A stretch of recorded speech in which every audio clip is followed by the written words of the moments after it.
Walang nanonood sa'yo? Walang nag-share ng mga post mo? Konti lang ang viewers mo sa tuwing nagde-live ka? Hindi ka sinusuportahan ng mga kamag-anak mo?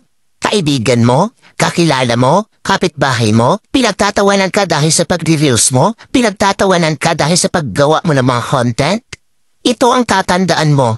Huwag kang huminto. Huwag kang susuko. Huwag kang papaapekto sa sasabihin ng ibang tao tungkol sa'yo.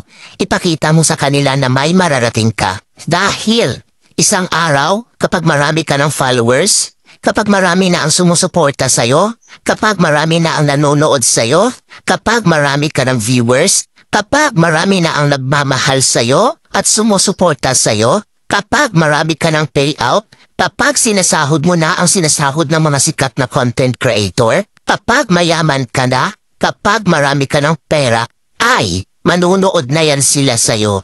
Sila na ang kusang lalap.